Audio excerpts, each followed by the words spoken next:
Nosso entrevistado de hoje é o governador do Rio Grande do Sul, Eduardo Leite. Governador, boa noite. O senhor me ouve bem? Ouço bem, muito obrigado. Boa noite, Mona Lisa e Daniela. Um prazer poder conversar com vocês através da CNN Brasil.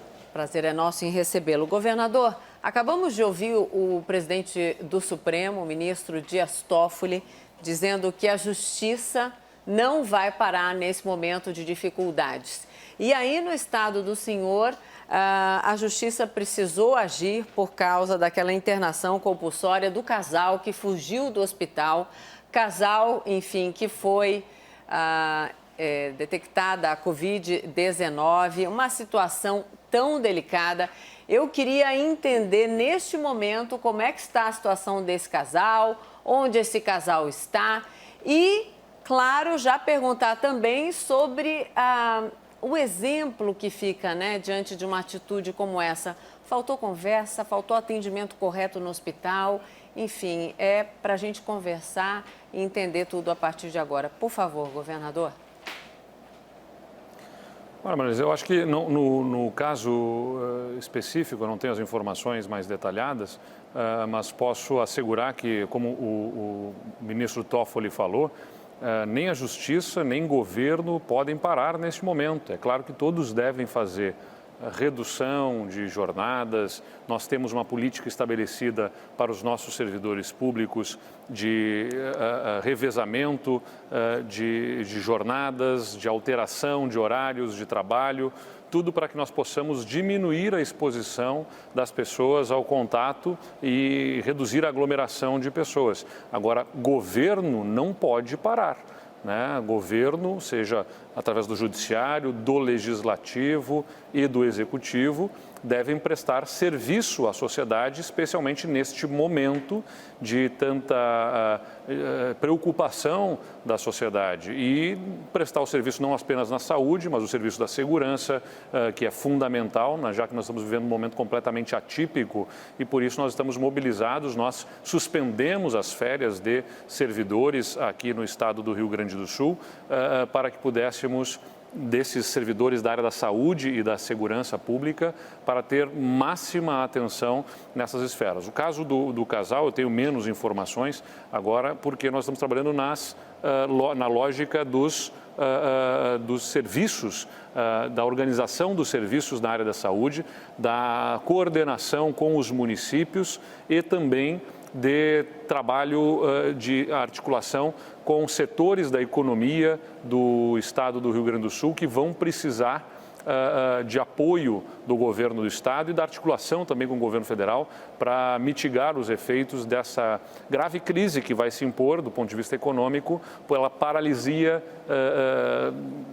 que se impõe a partir dessa política de restrição de interações. Então, hoje mesmo a gente já anunciou, por exemplo, que o Banco do Estado do Rio Grande do Sul vai dar prazo de carência no pagamento de dívidas de 2 meses, nas dívidas de créditos contraídos por micro, pequenas e médias empresas, vamos estar colocando novos recursos disponíveis de crédito e também extra-teto de limite para empréstimos a essas empresas. Enfim, estamos fazendo uma série de esforços para que nós possamos atravessar esse período que se apresenta pela frente, que deve ser de algumas semanas. Governador, boa noite. Daniela Lima, aqui da CNN Brasil, em São Paulo. Ontem nós conversamos com o colega do senhor, Wilson Witzel, do Rio. A Mona Lisa perguntou para ele quantos leitos de hospital público ele tinha disponíveis no estado e ele disse que praticamente 0. Eu gostaria de saber como é que está o levantamento desses casos aí no Rio Grande do Sul, é serviço mesmo. Quantos leitos o Rio Grande do Sul tem vagos para oferecer caso o coronavírus avance? O estado tem pouco mais de 30 casos hoje, é isso? Me corrija se eu estiver errada. Na verdade, até eu entrar aqui para esse vídeo, confirmados eram 23 casos no estado do Rio Grande do Sul. A questão objetiva e que nos preocupa e que as pessoas têm que ter essa atenção é que a gente sabe que existe um delay, né? Uma demora entre o contágio e a informação oficial. porque os sintomas da doença costumam aparecer em média em 5 dias depois do contágio. Só então a pessoa vai procurar assistência, vai fazer a coleta, o exame e até sair o resultado mais alguns dias. Pode levar de 1 semana a 10 dias o tempo de diferença entre o contágio, o contato que gerou o contágio e a informação oficial. Então, 23 casos não significa que temos 23 casos, temos o diagnóstico oficial de 23 casos. Na verdade, certamente tem bem mais. E é por isso que se impõem as medidas restritivas mais severas, mais graves no estado do Rio Grande do Sul. Sobre a questão dos leitos, lá no dia 29 de janeiro, a gente fez a primeira reunião aqui com a Secretaria da Saúde, está até lá nas minhas redes sociais, a exposição do vídeo com a nossa secretária de Saúde, no dia 30 de janeiro, quando nós estabelecemos um centro de operações de emergência, desde lá, que começou a se reunir, estruturou um plano de contingência e começou a fazer o levantamento hospital a hospital para cada um dos níveis de enquadramento, de acordo com o número de casos que o estado do Rio Grande do Sul vem a ter. Então, nós temos neste plano de contingência a previsão de 220 leitos clínicos e 150 leitos de UTIs nos hospitais, tanto em Porto Alegre, região metropolitana e no interior do estado, previstos para serem designados para atenção ao coronavírus no estado do Rio Grande do Sul. Agora, para que esses leitos efetivamente possam prestar serviços, em muitos casos nós vamos demandar novos equipamentos. Já estamos contratando equipamentos de ventilação mecânica em contratos que temos de locação desses equipamentos, nos antecipando para que tenhamos as condições de ofertar esse serviço à população. Agora, se não houver controle da disseminação, eles serão insuficientes. Nós temos projeções aqui no estado que, se tivermos a curva da Itália, por exemplo, é isso que todos nós estamos trabalhando para evitar, em 3 semanas nós poderíamos estar demandando aí cerca de 600 leitos clínicos e mais de 200 leitos de urgência e emergência, pelo que tem se verificado do número de casos graves, né, mais complexos, mais complicados, que demandam de terapia intensiva nos outros países, pela média aí dos 5% de casos mais graves, os 15% que demandam internação clínica, já que 80% são sem sintomas ou com sintomas leves. Mesmo assim, o que vai demandar atenção em internações hospitalares, se não houver controle, poderá exceder essa nossa capacidade planejada para o coronavírus. Governador, gostaria que o senhor falasse sobre os projetos de lei que o senhor mandou à Assembleia ontem, exatamente projetos de enfrentamento à pandemia, né? Inclusive, o detalhamento, num deles, a possibilidade de ampliação do número de funcionários para atuar nessa crise. Qual é o retorno do que está acontecendo agora, neste momento, na Assembleia Legislativa do Rio Grande do Sul?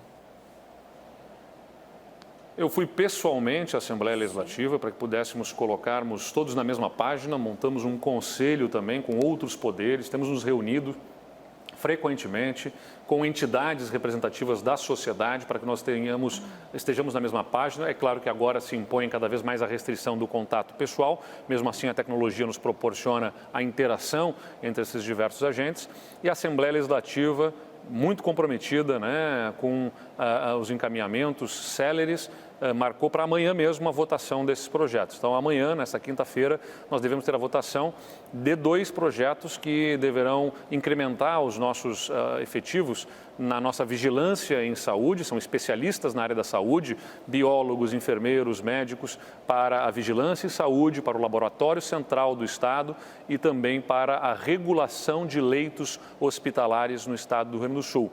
Além disso, esses profissionais, parte deles deverá se dedicar ao número que é utilizado para orientações em saúde. A gente quer reforçar a nossa estrutura de atenção e orientação aos cidadãos, para que eles possam ter referência tanto nos portais de internet. A gente está conciliando junto com outros poderes e outras entidades as informações num único portal aqui no Rio Grande do Sul, dedicado às questões do coronavírus, onde estão todas as orientações, e também sobre os serviços públicos, e queremos reforçar essa equipe de prestação de serviço, de orientação à população por telefone, por internet, por todos os meios possíveis. Governador, o senhor é um dos eleitos aí da nova política, né? Tem adotado uma posição bem ponderada, de centro, né? Hoje o presidente Jair Bolsonaro mudou completamente o tom em relação ao tratamento que ele vem dando à crise, à condução do avanço do coronavírus aqui no Brasil. Eu gostaria que o senhor, se pudesse rapidamente fazer um balanço das principais medidas autorizadas,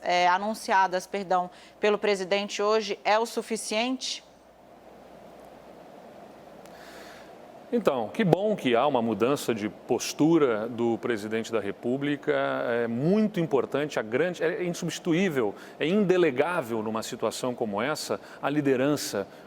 O presidente da República precisa assumir e comandar, tanto na questão sanitária, ou seja, a preservação da saúde das pessoas. É grave o que nós estamos enfrentando, não pode ser relativizado, precisa de engajamento da sociedade como um todo, e o presidente da República precisa dar esse exemplo. Que bom que muda a sua postura. E também tem a questão econômica, e na questão econômica não haverá fôlego por parte dos entes subnacionais para sozinhos darem conta de toda a demanda que virá do setor privado pela quebra de empresas, pela dificuldade imposta na vida de milhares, milhões de trabalhadores no Brasil. Só tem um ente capaz, com fôlego financeiro, com capacidade, porque regula a economia no Brasil, que é o governo federal, que precisa compreender esta hecatombe que nós poderemos viver em função do impacto das medidas de restrição de circulação de pessoas na economia, e que vai demandar, sim, que se mude a forma de pensar para esta absurda excepcionalidade que nós vamos viver. As regras que nós tínhamos até aqui, e das quais eu faço parte, da busca pela austeridade fiscal, o comprometimento com as contas equilibradas, neste momento de absoluta extraordinariedade, de excepcionalidade, precisam ser colocadas no lado e trabalhar-se para uma política de desenvolvimento para que imediatamente possamos amenizar os dramas, os que vão se impor a milhões de pessoas do ponto de vista econômico, e que vai impactar a qualidade de vida e até a saúde das pessoas, e também a questão fiscal dos entes subnacionais. Então, o governo federal, da minha visão, precisa atuar em 3 frentes fundamentais, né?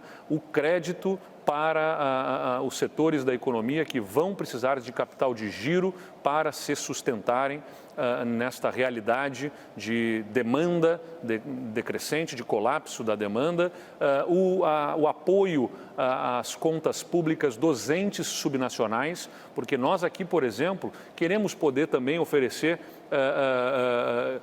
prorrogação de prazos para pagamento de obrigações da iniciativa privada junto ao Estado, porque ela não vai ter, o gerador de ICMS, assim como um banco tem interesse que não quebre o seu cliente, e, portanto, eles vão e se organizam para dar crédito e alongar dívidas para que não quebrem os seus clientes, porque se quebrarem vão se tornar inadimplentes com as suas obrigações junto ao banco. O governo do Estado, os governos estaduais e municipais também têm o interesse de que não quebrem, para continuem tendo capacidade de gerar os empregos e gerar a arrecadação do Estado, e por isso nós queremos também oferecer condições melhores de carência, de pagamento de alguns impostos até, só que não temos fôlego fiscal. O Estado do Rio Grande do Sul já vive uma crise absurda e nós não podemos emitir moeda, não podemos emitir títulos de dívida. Quem tem esse poder é o governo federal, que vai precisar mudar os seus conceitos e dar este suporte